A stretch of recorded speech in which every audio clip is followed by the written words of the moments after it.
You're about to embark on a journey that will take you 1,500 years back in time, to an era of grandeur and decline.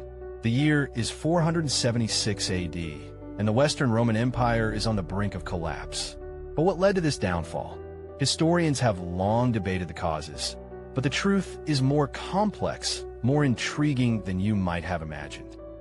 As you stand at the edge of this ancient world, you can't help but wonder, what if the greatest empire the world has ever known was brought down by something far more sinister than just external invasions or internal corruption? What if the very fabric of Roman society was torn apart by a mysterious force, one that would leave behind a trail of destruction and chaos? Imagine yourself walking through the streets of Rome, surrounded by the sound of merchants hawking their wares and the smell of fresh bread wafting from the nearby ovens.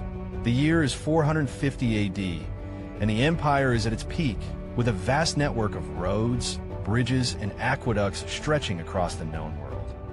But beneath the surface, cracks are beginning to appear.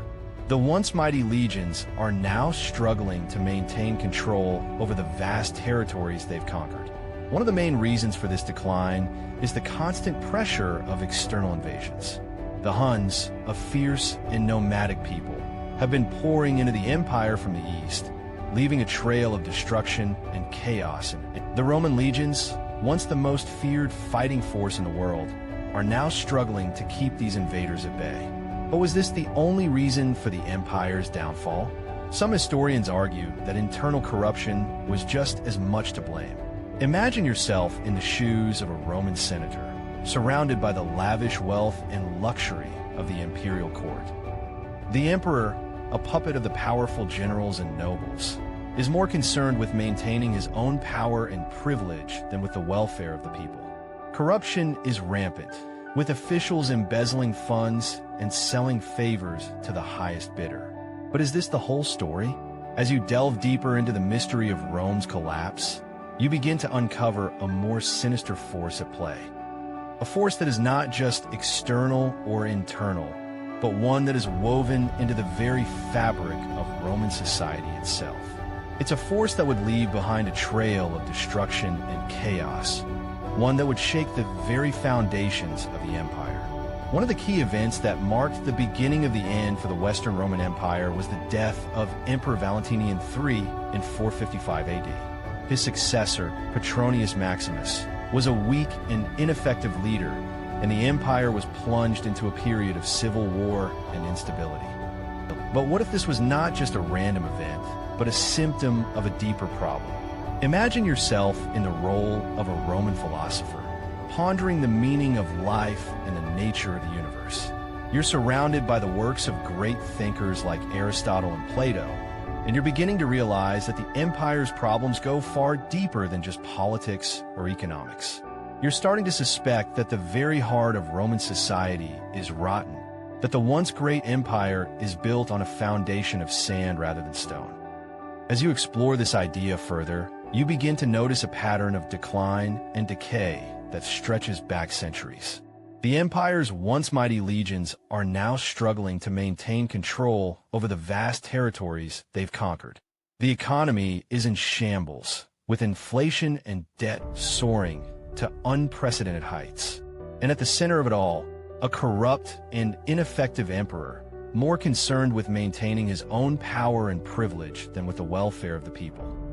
But what if this was not just a natural process of decline and fall, but a deliberate attempt to destroy the empire from within? What if the very people who were supposed to be leading the empire were actually working against its interests?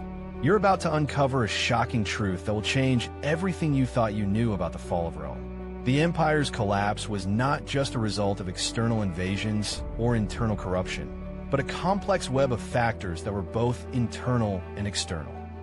The once great empire was brought down by a combination of military overreach, economic troubles, and a corrupt and ineffective leadership. But there's something even more sinister at play. Something that would leave behind a trail of destruction and chaos. As you continue to explore this mystery, you begin to realize that the fall of Rome is not just a historical event, but a warning for our own time. It's a reminder that even the greatest empires can fall, that even the most powerful leaders can be brought down by their own hubris and corruption. And it's a call to action, a reminder that we must be vigilant and aware of the dangers that lie ahead. Imagine yourself standing on the edge of a precipice, looking out at the ruins of the Western Roman Empire. The wind is howling, and the dust is swirling around you, but you can see the outlines of a once great city reduced to rubble and dust.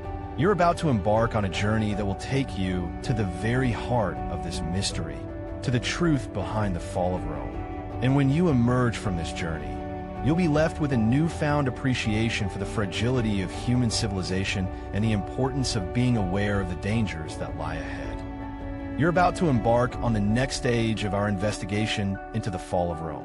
So far, we've established that the Western Roman Empire's collapse was a complex, multifaceted event with many contributing factors. But let's get straight to the meat of the matter. What exactly led to the downfall of this once mighty empire? As you might expect, historians have traditionally pointed to external invasions as the primary cause of Rome's decline.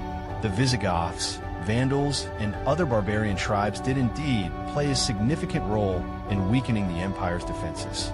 The sack of Rome in 410 AD, perpetrated by the Visigoths under Alaric, was a particularly devastating blow. But was this the primary cause of the empire's collapse, or was it merely a symptom of a deeper issue? Consider the case of the Vandals, who pillaged Rome in 455 AD. These skilled warriors had long been a thorn in the empire's side, but it was the internal weaknesses of the Roman state that ultimately allowed them to gain the upper hand. The Vandals exploited the empire's crumbling infrastructure, taking advantage of the fact that Rome's once mighty legions were now woefully understaffed and under-equipped. But what about corruption and mismanagement within the Roman Empire? Was it simply a matter of incompetent leaders, or was there something more sinister at play? Take the case of Commodus, who ruled Rome from 177 to 192 AD. This emperor, known for his extravagance and nepotism, drained the empire's resources on a grand scale. His reign was marked by reckless spending, lavish building projects, and a general disregard for the welfare of the common people. Commodus's excesses were merely the tip of the iceberg, however. His father, Marcus Aurelius, had also been known for his extravagance, and the rot of corruption had been festering within the Roman government for centuries.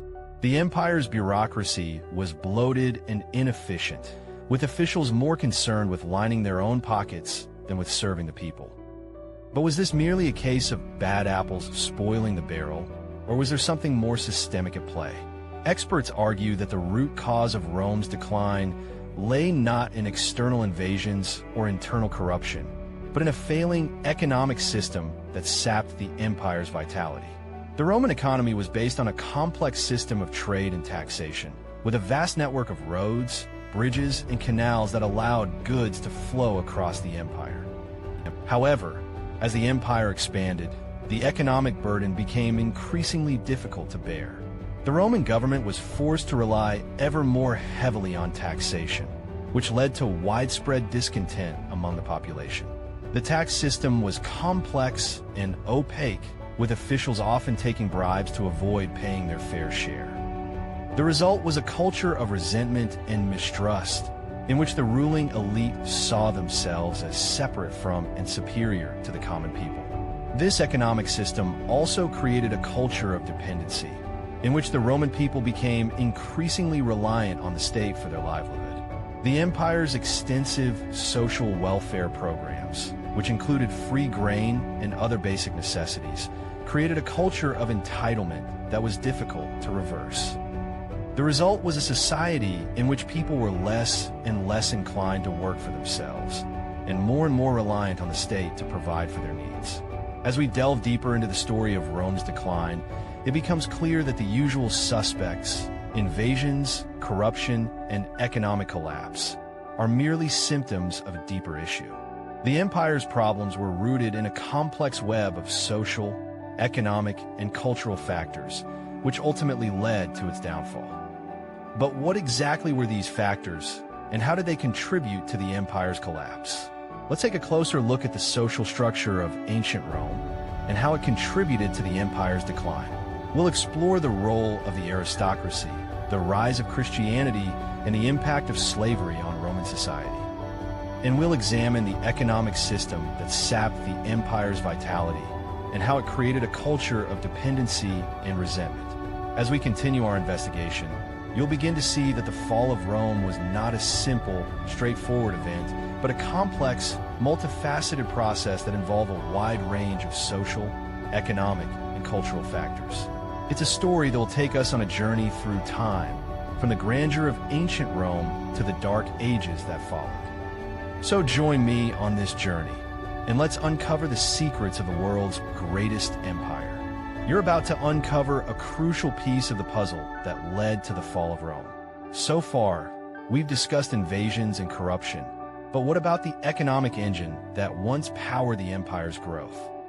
Let's explore how Rome's economy was built on a foundation of slave labor, and how this ultimately led to a catastrophic failure. Imagine a vast machine with thousands of wheels turning, each one dependent on the others. But what if the engine's core was flawed and the entire system began to stagnate? That's exactly what happened in Rome. The empire's economy was built on a massive foundation of slave labor, which led to a lack of innovation and technological progress. As the slave population grew, so did the empire's debt. It's estimated that by the 4th century AD, Rome was drowning in debt, with slaves making up a significant portion of its workforce. Now, you might be thinking, but wasn't the empire's extensive trade network supposed to fuel growth? And you're right, it did, initially. Rome's trade network was once the envy of the ancient world, with merchants and traders traversing the Mediterranean, exchanging goods and ideas. However, as the empire's reliance on slave labor grew, so did its over-reliance on this trade network. The problem was, the empire wasn't investing in its infrastructure, and the trade network began to falter. The once thriving roads and bridges were crumbling, and trade routes were becoming increasingly unreliable. As the economy stagnated, the empire's military became increasingly dependent on mercenary forces. These forces were hired from various provinces, often at exorbitant prices, further draining resources from the already strained economy. It's a vicious cycle. The empire's economic woes led to military weakness, which in turn made the empire even more vulnerable to external threats. You're probably wondering, but what about the Roman legions, the legendary warriors who once conquered the known world? While it's true that the legions were formidable in their heyday, by the 4th century AD, they were a shadow of their former selves. Mercenaries and barbarian tribes had infiltrated the legions, and the once stellar fighting force was now a mess of conflicting interests and loyalties. As we continue our journey through the fall of Rome, it's becoming increasingly clear that the empire's downfall was not a simple case of invasions or corruption. No, it was a complex web of economic, military, and social factors that ultimately led to this epic failure. But here's the thing. Rome's story is not just a relic of the past. The warning signs are still there, hidden in plain sight. As we explore the modern-day implications of the Roman Empire's collapse, you'll begin to see the connections between then and now. Think about it. What happens when an economy becomes too reliant on cheap labor and its infrastructure begins to crumble? What happens when a military becomes dependent on mercenaries and its fighting force is no longer loyal to the state? These are questions that still resonate today as we face our own economic and social challenges. The fall of Rome may seem like a distant memory, but its lessons are more relevant than ever. We're not done yet, though. There's another crucial piece of the puzzle to uncover, one that will take us deeper into the heart of the Roman Empire's collapse. Stay tuned as we continue to explore the mysteries of the past and discover the shocking truth about the world's greatest empire. You're about to uncover another crucial piece of the puzzle that led to the fall of Rome. As we continue our investigation into the collapse of the Western Roman Empire, it's time to explore the role of natural disasters and environmental factors. Think about it. The empire that once spanned across Europe, North Africa, and the Middle East was weakened by a series of devastating events that struck its most vulnerable spots. Imagine the empire's infrastructure, once a marvel of engineering, crumbling under the weight of droughts, famines, and plagues. It's estimated that the empire suffered through a series of devastating droughts in the 3rd and 4th centuries AD. The once productive agricultural lands were ravaged, leading to widespread famine and economic hardship. The empire's population, which had grown accustomed to the abundance of Rome's agricultural bounty, was left scrambling to survive. But droughts were just the beginning. Plagues, too, swept through the empire, decimating entire cities and towns. The Antonine Plague, which broke out in 165 AD, is believed to have killed an estimated 5 million people, nearly 1/5 of the empire's population. The plague spread so quickly that it's said to have crippled the empire's military, leaving it vulnerable to invasion. Environmental factors, too, played a significant role in the empire's decline. As forests were cleared for agricultural land, soil erosion became a major concern. The once mighty Roman aqueducts, which had brought fresh water to cities across the empire, began to fail. The aqueducts, which had been built to bring water from the mountains to the cities, were crumbling under the pressure of centuries of use. The loss of these aqueducts would have been devastating, forcing cities to rely on increasingly polluted water sources. As you can see, the empire's collapse was far from a single event. It was a perfect storm of natural disasters, environmental factors, and economic strain that ultimately led to its downfall. But what about the impact on the people of Rome? How did they experience the decline of their once great empire? We'll explore that next. For now, let's consider this. The fall of Rome was not just a historical event, but a warning for our own time. As we face our own environmental challenges, from climate change to pollution, it's essential to learn from the mistakes of the past. The empire's collapse was a result of its failure to adapt to the changing world around it. Can we avoid making the same mistakes? The answer lies in understanding the complex factors that led to Rome's downfall. Join us next time as we explore the impact of economic strain on the empire's collapse. As you stand at the edge of history, you can't help but wonder, what was the final blow that brought down the once mighty Roman Empire? The truth is, it was a perfect storm of internal power struggles, external invasions, and a legacy of decline that left the empire vulnerable to collapse. Imagine a city on the brink of chaos, where corruption and mismanagement had taken their toll on the economic engine that once powered the empire's growth. The once mighty legions were now struggling to maintain order, and the people were growing restless.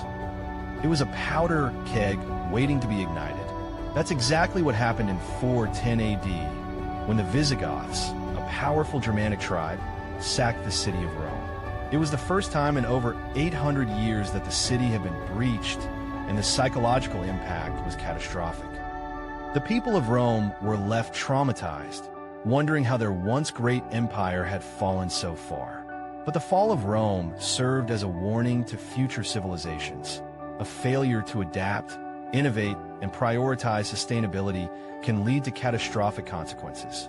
Think about it. The empire that once spanned the known world, with its vast resources and seemingly limitless power, was brought down by a series of internal and external challenges that it couldn't overcome.